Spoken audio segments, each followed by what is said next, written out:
आज हम बस सीखने वाले हैं डेप्रिसिएशन कैसे चार्ज किया जाएगा और क्लोजिंग बैलेंस को कैसे ओपनिंग बैलेंस बनाया जाएगा और फिर अगले साल उसको कैसे कैरी फॉरवर्ड किया जाएगा। That is it.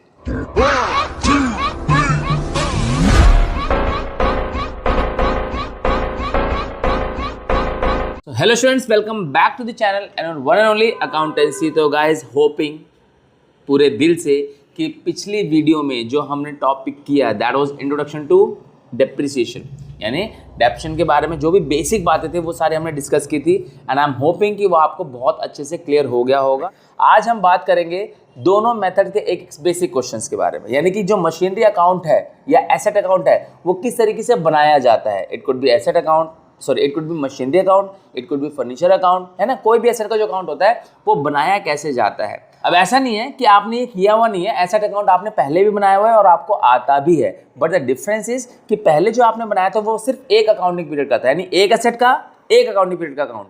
आज आप बात करोगे और सीखोगे कि किस तरीके से एक ही एसेट का 2 साल, 3 साल, 4 साल का भी अकाउंट मेंटेन किया जा सकता है और किया जाता है। ठीक है, तो इस चैप्टर में यही है। चैप्टर बहुत इजी है अगर आप इसके बेसिक्स पकड़ के चलो। होता क्या है कि हम क्वेश्चन को ही एज्यूम कर लेते हैं कि यार ये तो कॉम्प्लिकेटेड, ये तो मुश्किल ही है, और वहां पे सारा खेल खत्म हो जाता है। सारा काम वहीं खराब होना है कि जब the moment you decide by yourself कि भाई ये तो मुश्किल है, without even solving questions properly, ठीक है, तो वहां पर दिक्कतें आनी ही आनी है। बिलीव मी, चीजें बहुत आसान है। आपको कुछ बेसिक बातें ध्यान रखनी है और जो जो प्रोसेस है वो अकॉर्डिंगली आपको फॉलो करनी है, और क्वेश्चंस इतना स्मूथली होंगे ना, यू कांट इवन इमेजिन, आप इमेजिन भी नहीं कर पाओगे, इतना स्मूथली क्वेश्चंस होते हैं। बस बेसिक्स ध्यान रखना, ठीक है। तो आज हम बात करेंगे एसेट अकाउंट कैसे बनाए जाएंगे using straight line method and WDV। तो अब मैं तुम्हें बताता हूं कि किस तरीके से आप किसी भी एसेट अकाउंट को फॉर्म कर सकते हो, किसी भी एसेट अकाउंट को बना सकते हो। कि एसेट अकाउंट ऐसा नहीं कि आपने बनाया नहीं है, बनाया आपने पहले भी है, लेकिन डिफरेंस क्या बताया मैंने आपको कि पहले आप सिर्फ एक अकाउंटिंग पीरियड का बनाते थे, अब वही चीज आपको 2 साल, 3 साल, 4 साल के लिए बनानी है। तो फॉर्मेट तो सेम रहेगा, आप 1 साल का बनाओ या 2 साल का बनाओ, हर साल चीजें होंगी और सेम होंगी। तो किसी भी एसेट अकाउंट में, जैसे मान लो ये एयर कंडीशन अकाउंट है, ये आपकी क्या है, एसेट है, तो किसी भी एसेट अकाउंट को बनाते टाइम उसमें कौन कौन से एस्पेक्ट्स हैं जो कंसीडर किए जाते हैं। सबसे पहले 2 एस्पेक्ट्स हैं, सिंपल समझो आप। एसेट बढ़ती है तो आपको ध्यान रखना है, एसेट घटती है तो आपको ध्यान रखना है, दैट इज इट, है ना। तो वही सारी चीजें अब मैं आपको बता रहा हूं कि किसी भी एसेट अकाउंट में क्या क्या चीजें कंसीडर करनी होती है। नंबर 1, सबसे पहले नंबर पर आता है किसी भी एसेट का opening balance, to balance BD, that is brought down, अगर है तो, ठीक है। अगर किसी क्वेश्चन में एसेट का ओपनिंग बैलेंस दिया हुआ है तो सबसे पहले आपको वो लेना पड़ेगा, नंबर 1। दूसरे नंबर पे आप लोगे अगर during the year, accounting period के बीच में या उसी साल या स्टार्टिंग में कोई एसेट परचेज की गई है तो भी आप वहां पर लिखोगे, क्योंकि ये दोनों क्या दिखा रहे हैं, एसेट हमारी बड़ी है, तो क्या होगा, to bank account, to bank account. इस 2 केस में क्या हुआ है, पहले में हमारे पास एसेट पड़ी हुई थी पहले से, तो हमने उसका ओपनिंग बैलेंस कैरी फॉरवर्ड किया है पिछले अकाउंटिंग पीरियड से, और दूसरे में हम क्या किया है, एसेट परचेज की है। इन दोनों केस में एसेट हमारी बढ़ी है, ठीक है, इंक्रीज हुई है, तो ये इंक्रीज हो गई। अब दूसरी साइड जब हम जाएंगे क्रेडिट साइड में, तो क्रेडिट का मतलब क्या होगा, एसेट क्रेडिट कब होती है, जब एसेट डिक्रीज होती है। क्या होती है, डिक्रीज। तो अब जो डिक्रीज वाला फंड है उसमें क्या क्या हो सकता है, नंबर 1, सबसे पहले नंबर पे तो आएगा आपका बाय डेप्रिसिएशन अकाउंट, है ना, क्योंकि depreciation reduces the value of asset, asset की वैल्यू को कम कर रहा है, तो आपका किधर आना चाहिए, क्रेडिट साइड में आना चाहिए। अब ये जो डेप्रिसिएशन आपको दिख रहा है यहाँ पर, इस डेप्रिसिएशन के बारे में 2 बातें आपको ध्यान रखनी है कि जब भी आप किसी एसेट पर डेप्रिसिएशन चार्ज करोगे तो ये 2 टाइम पर होता है। एसेट पर डेप्रिसिएशन 2 टाइम पर चार्ज किया जाता है। पहला at the end of accounting period, यानी जब अकाउंटिंग पीरियड आपका एंड हो रहा हो, पहला। और दूसरा होता है जब एसेट को सेल आउट किया जाता है, यानी जब एसेट को बेचोगे। ये वो 2 टाइम है जब एसेट के ऊपर डेप्रिसिएशन चार्ज किया जाएगा, या तो अकाउंटिंग पीरियड क्लोज हो रहा हो, नया अकाउंटिंग पीरियड का टाइम आ जाए, क्योंकि जब भी एसेट को नए अकाउंटिंग पीरियड में लेके जाया जाता है तो उसकी नई वैल्यू पे ले जाया जाता है, और नई वैल्यू कैसे आएगी, एसेट की वैल्यू में से उसका डेप्रिसिएशन चार्ज करने के बाद, राइट ऑफ करने के बाद, ठीक है। तो ये डेप्रिसिएशन 2 टाइम पे होगा, अगर एसेट को बेचा जा रहा है तब भी होगा, क्योंकि जब एसेट को आप बेचते हो तो आपको उसकी पूरी वैल्यू बराबर करनी होती है। वो कैसे आती है, वैल्यू माइनस डेप्रिसिएशन, जो डिफरेंस आएगा वो रिमेनिंग वैल्यू होगी, जब दोनों को ऐड करोगे तो उसकी ओपनिंग वैल्यू के बराबर वैल्यू आ जाती है, राइट। तो बाय डेप्रिसिएशन और चौथा एक और सिनेरियो है जहां पे एसेट डिक्रीज होती है, वो कब होती है? By bank account. अब बैंक अकाउंट का क्या मतलब क्या हुआ कि यहां पर आपने एसेट को सेल आउट कर दिया है ना, you have sold your asset, तो उस केस में ये होता है। तो ये चार मेन चीजें हैं जो किसी भी एसेट अकाउंट में आती हैं: opening balance, purchase of asset, depreciation charge and sale of asset. ठीक है, अब अगर आपने एसेट को सेल किया है तो या तो आपको प्रॉफिट हो रहा होगा या तो लॉस हो रहा होगा, या तो हो सकता है कुछ भी ना हो, तीनों चीजें ओपन है, राइट। तो अगर तो आपको लॉस हो रहा है तो इसका मतलब क्या होगा? इसका मतलब होगा by profit and loss account इधर, क्योंकि आपकी इस वैल्यू के बराबर ये वैल्यू आनी चाहिए। तो यानी कि अगर आपने लॉस में बेचा है तो इधर वैल्यू कम आ रही होगी, जितनी कम आ रही होगी वो आपका लॉस होगा। यानी मान लो आपने 10,000 की एसेट थी, ठीक है, उस पर आपने 2,000 का डेप्रिसिएशन चार्ज किया और 6,000 में आपने बेच दिया, तो 10,000 की एसेट थी यहाँ पर आपकी, ये दोनों मिला के मान लो 10,000 थे, इसको डेप्रिसिएशन इसमें लगा 2,000 और बेच दिया आपने 6,000 में, तो अभी मिला के 8,000 तो हो रहा है। तो कितने कम पड़ रहे हैं? अभी भी 2,000 कम पड़ रहे हैं। वो 2,000 आपका क्या है? लॉस है। क्या है? आपका लॉस है। लेकिन ये भी हो सकता है कि इस एसेट को आप 6,000 की जगह 10,000 में बेच दो, ये भी तो हो सकता है। तो जो आपकी एसेट 6,000 की रह गई थी, sorry, I am so sorry, मान लो कि आपने अपनी एसेट को कितने में बेचा? 8,000 में बेचा, लेकिन 8,000 में क्या होगा? 2,000 का डेप्रिसिएशन लगा है, 8 में आपने बेच दिया तो 10 का 10 बैलेंस हो गया, तो वहाँ पे ना प्रॉफिट हो रहा है ना लॉस हो रहा है। लेकिन मान लो अगर आपने इस एसेट को अपने 10,000 में बेच दिया तो एसेट की वैल्यू कितनी? 10,000, 10,000 में से 2,000 का डेप्रिसिएशन लग गया, 10 में आपने बेच दिया तो क्या हुआ? 12,000 वैल्यू हो गई। तो आपको 2,000 का क्या हुआ? प्रॉफिट, क्योंकि 8,000 की चीज़ को आपने 10 में बेचा है तो आपको 2,000 का प्रॉफिट होगा। तो अगर प्रॉफिट होगा तो वो यहाँ पर आ जाएगा आपका to profit and loss account. ये बात हमेशा ध्यान रखना, प्रॉफिट आपका डेबिट साइड में आएगा और लॉस आपका क्रेडिट साइड में आएगा। बात समझ में आ रही है? ठीक है, तो इस तरीके से ये वो टोटल 6 चीज़ें हैं जो किसी भी एसेट अकाउंट को बनाते टाइम उसमें यूज होती हैं, चाहे वो एसी हो, चाहे वो रेफ्रिजरेटर हो, चाहे वो फर्नीचर हो, चाहे वो मशीनरी हो, what it is, asset account बनाते टाइम ये 6 चीज़ें, 6 में से आपको 5 2 बार दिख रहा होगा, यहाँ पे भी 5 दिख रहा है और यहाँ भी 5 दिख रहा है, क्योंकि एक साथ एक एसेट के ऊपर आपको प्रॉफिट और लॉस दोनों नहीं हो सकते, या तो प्रॉफिट हो रहा होगा या तो लॉस हो रहा होगा, एक ही एसेट के ऊपर बात कर रहा हूँ मैं। बात समझ में आ रही है? तो ये है हमारा एक अकाउंट, एक एसेट अकाउंट जो भी आप फॉर्म करते हो।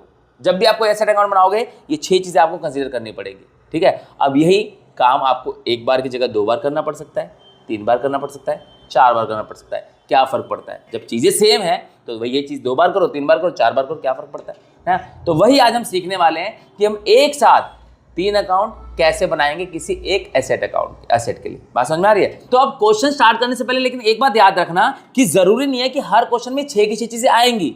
जहां पर जिसकी जरूरत होगी वहां पर उसको लिया जाएगा। आपको ये बात बहुत इंपॉर्टेंटली ध्यान रखनी है। अब ये मत सोचना कि हर क्वेश्चन में यही चीज होंगी, हर साल ये चीज होती नहीं। किसी साल एसेट नहीं बेची गई, अब एसेट नहीं बेची गई तो ये बैंक वाली एंट्री नहीं आएगी, ठीक है, प्रॉफिट लॉस वाली एंट्री नहीं आएगी। ये 6 वो चीजें हैं जो करनी होती हैं, इससे ज्यादा कुछ नहीं करना होता किसी भी एसेट अकाउंट में। ये 6 चीजें बस, ठीक है। लेकिन जरूरी नहीं है कि हर साल ये 6 की 6 चीजें हो सकता है कि साल बस एसेट खरीदी, उस पर डेप्शन लगा, क्लोजिंग बैलेंस आके बात खत्म हो गई। अभी आप देखोगे आज वाले क्वेश्चन हमारे बड़े सिंपल है, ठीक है। लेकिन ये जो मैंने आपको बताया वो ये बताया कि किसी भी एसेट अकाउंट में कितनी चीजें हो सकती है। पहला, एसेट का ओपनिंग बैलेंस आ सकता है विच इज दिस। दूसरा, एसेट बाय की जा सकती है विच इज दिस। तीसरा, एसेट पर डेप्शन चार्ज किया जाता है विच इज दिस। एंड चौथा, एसेट को बेचा जा सकता है। और पांचवा, या तो प्रॉफिट होगा या तो लॉस होगा आपको, या तो आपको प्रॉफिट होगा। तो 5वें के लिए मैंने 2 पार्ट से बने 5, 5, तो इसलिए मैं 6 बोल रहा हूँ यहाँ पर। बात समझ में आ रही है? लेकिन इनके अलावा और कुछ नहीं आता, ठीक है। आज के क्वेश्चन बड़े सिंपल है, उसमें ये सारा कुछ हम नहीं करने वाले हैं। आज हम बस सीखने वाले हैं डेप्शन कैसे चार्ज किया जाएगा और क्लोजिंग बैलेंस को कैसे ओपनिंग बैलेंस बनाया जाएगा और फिर अगले साल उसको कैसे कैरी फॉरवर्ड किया जाएगा। दैट इज इट, है ना। लेकिन ये आपको पता होना चाहिए कि अकाउंट में क्या क्या चीज़ें आती हैं ओवरऑल। बाद में ऐड करता चले जाऊंगा, बोलूंगा कि प्रॉफिट लॉस भी सीखेंगे तो आप बोलोगे कि सर स्टार्टिंग में तो आपने बताया नहीं, आप तो धोखा दे रहे हो हमें। इसलिए स्टार्टिंग में बता दिया ये 6 चीज़ें हो सकती हैं, लेकिन ये कंफर्म है 6 के बाद 7वां कुछ नहीं हो सकता फॉर श्योर। आई बात समझ में? तो चलो अब फटाफट से हम शुरू करते हैं अपना क्वेश्चन, ठीक है, जल्दी से। देखो अब हमारा क्वेश्चन क्या है कि ऑन 1 अप्रैल 2016, 1 अप्रैल 2016 को लर्नाले limited purchase air conditioner costing 4 lakh, 4 lakh का एयर कंडीशनर खरीदा and spend 50,000 on its installation और इसको इंस्टॉल करने के लिए 50,000 इसके ऊपर खर्च किए इसके ऊपर, है ना। The estimated life of the air condition is 10 year, ठीक है, 10 साल तक इसकी लाइफ हम मान के चल रहे हैं। After which it's residual value is 50,000, और उसके बाद 50,000 में हम इसको कबाड़े वाले को बेच भी देंगे, ठीक है। Find the amount of annual depreciation, पहले आपको क्या निकालना है, एनुअल डेप्रिसिएशन निकालना है, to the fix installment method and prepare air condition account for first 3 years, पहले 3 साल का आपको एयर कंडीशन अकाउंट बनाना है, ठीक है। The books are closed on 31 March every year, books कब क्लोज हो रही है, 31 मार्च हर साल, 31 मार्च हर साल क्लोज हो रही है बुक्स, ठीक है। तो सबसे पहले नंबर पर हमें जो पूछा इन्होंने कि डेप्रिसिएशन फाइंड आउट करो, तो पहले हम डेप्रिसिएशन निकाल लेते हैं। एनुअल डेप्रिसिएशन क्या होता है, कल मैंने आपको बताया था पिछली वीडियो में, सॉरी क्या बताया था, बहुत सिंपल बताया था कि कॉस्ट माइनस स्क्रैप अपॉन में लाइफ, बस इतना सा फंडा था। कॉस्ट कितनी है हमारी, 4 लाख, ठीक है। लेकिन मैंने साथ में ये भी बताया था, भूलना मत, कि अगर किसी एसेट को परचेज कर रहे हैं तो परचेज के टाइम पर उस पर जितने भी एक्सपेंडिचर्स होते हैं, जितने भी एक्सपेंस होते हैं, वो सारे उस एसेट के ही माने जाते हैं। तो 4 लाख में आपने एसेट खरीदी, 50,000 आपने उसके इंस्टॉलेशन पे लगा दिए, तो ये आपके 50,000 हो गए, है ना। और उसमें से माइनस कर दिया आपने 50,000, माइनस कर दिया आपने 50,000। इस पूरे के अपॉन में अगर आप देखो तो क्या आता है, इस पूरे के अपॉन में आती है लाइफ, लाइफ कितनी है 10 ईयर्स, लाइफ कितनी है 10 ईयर्स। तो 50 से 50 सीधे सीधे माइनस दिख रहा है, 4 लाख अपॉन में 10, तो 40,000 रुपये का आपका एनुअल डेप्रिसिएशन आ रहा है, ₹40,000 आपका एनुअल डेप्रिसिएशन है, ठीक है। यानी हर साल 40,000 का डेप्रिसिएशन लगेगा पूरे साल का, है ना। तो अब आपको इसके बाद क्या बोला है, air condition account for first 3 years, आपको प्रिपेयर करना है एयर कंडीशन अकाउंट पहले 3 साल के लिए, ठीक है। बना लेते, कोई दिक्कत नहीं है। एयर कंडीशन हेडिंग आई है आपकी एयर कंडीशन अकाउंट, ठीक है। अब देखो 3 साल में सबसे पहले तारीख देखो, यहाँ पर डेट कितनी है, 1 अप्रैल 2016 को, 1 अप्रैल 2016 को हमने एक एयर कंडीशन खरीदा, तो 1 अप्रैल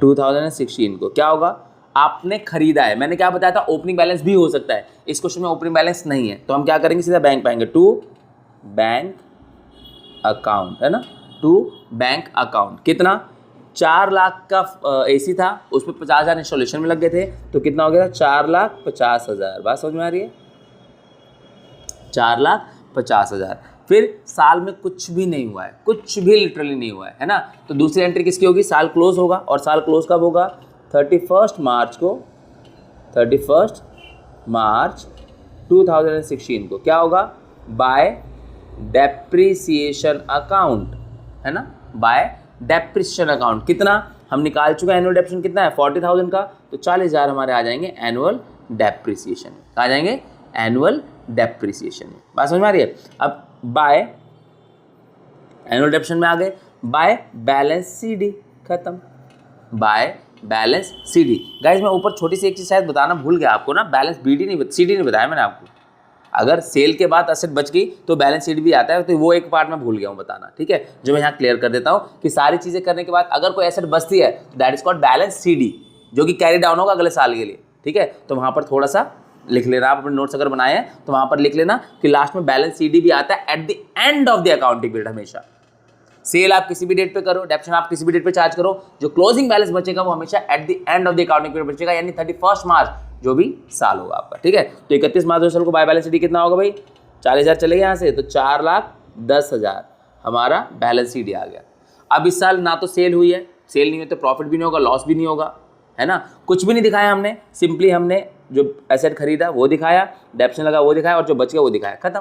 क्या बताया था मैंने, अभी प्रूव कर दिया मैंने इस बात को भी कि सर हर चीज़ नहीं आएगी, जो होगा क्वेश्चन में बस उतना ही आएगा, बाकी नहीं लेंगे। ये 4,50,000 आपका यहाँ पर आ गया, ये 4,50,000 आपका यहाँ पर आ गया, बात खत्म हो गई, ठीक है। अब जो closing of one accounting period होता है वही opening for another accounting period होता है। जो यहाँ का क्लोजिंग होगा यहाँ का क्या होगा, ओपनिंग होगा। तो क्या करेंगे, 1 April 2016 17 I am so sorry 17 आएगा यहाँ पर ना, ठीक है, यहाँ पर आएगा 17। तो 17 में क्या होगा, 2 balance brought down which is BD, कहाँ से आएगा भाई, 4,10,000 हम यहाँ से उठा लेंगे, 4,10,000 ये हमारा ओपनिंग है, ठीक है। अब इस साल फिर से कुछ नहीं खरीदा, ना कुछ खरीद रहे ना बेच रहे, तो कोई ट्रांजैक्शन हो ही नहीं रही है, तो क्या होगा, हम सीधा पहुंच जाएंगे 31 ऑफ मार्च को, है ना, 31 ऑफ मार्च 2018 पे, है ना। क्या होगा, बाय डेप्रिसिएशन अकाउंट, कितना लगेगा, 40,000। क्यों, मेथड का नाम क्या है, straight line method. In straight line method depreciation is charge at original cost every single year. जो आपने निकाला था ना यहाँ पर, ये ओरिजिनल कॉस्ट पे निकला था, तो ये हर साल आप 40,000 लेते रहोगे, क्योंकि स्ट्रेट लाइन मेथड है, ठीक है। तो क्या बच जाएगा, by balance CD that is carry down, और बैलेंस CD कितना हो जाएगा बच्चों हमारा, इसमें से 40 और कम कर दो तो 3,70,000, ठीक है। इधर टोटल करोगे 4,10,000 ये आ जाएगा, और ये सेम आ जाएगा 4,10,000, ठीक है। अब यहाँ से आ जाएंगे तो 1 अप्रैल 2018, ठीक है, क्या होगा, 2 balance BD that is brought down, कितना होगा, 3,70,000, 3,70,000, और साल क्लोज कब होगा, 31 मार्च को, 31 मार्च 2019 को, क्या होगा, बाय अगेन डेप्रिसिएशन, कितना डेप्शन लगेगा, एनुअल डेप्शन सेम ही है, कितना आपका 40,000 है, और बाय बैलेंस CD, कितना CD बच जाएगा भाई यहाँ से, 3,30,000, 3,30,000 हमारा बैलेंस बच गया, ये आपका हो गया 3,70,000, और ये भी हो गया आपका 3,70,000। इतना सिंपल है बच्चों, है ना। आप अकाउंट खत्म हो गए, 3 साल के बोले थे, ये रहा पहला साल, ये रहा आपका सेकंड ईयर, दूसरा साल, ये रहा आपका थर्ड ईयर, तीसरा साल। 3 साल का बोलते 3 साल का हमने बना दिया, ठीक है। अब चौथे साल का होता तो ये चीज़ आगे फॉरवर्ड हो जाती। इतना ही करना है, सच बताना ईमानदारी से कि कुछ भी कॉम्प्लिकेटेड है इसमें, बहुत सिंपल। आपको एक एसेट अकाउंट 1 साल की जगह 2 साल, 3 साल, 4 साल बनाना है, दैट इज इट, इतना ही है। और अगर 1 साल का भी बनाना है तो opening balance, purchase of asset, depreciation, sale of asset, profit और लॉस, या फिर और लास्ट में बैलेंस शीट। ये इनकी 6-7 चीज़ों के अलावा कुछ है ही नहीं, हर साल इसे ही करेंगे, यही करेंगे, इसके अलावा कुछ करेंगे ही नहीं। आ रही बात समझ में। तो for that reason only it becomes very very very easy for you guys, है ना।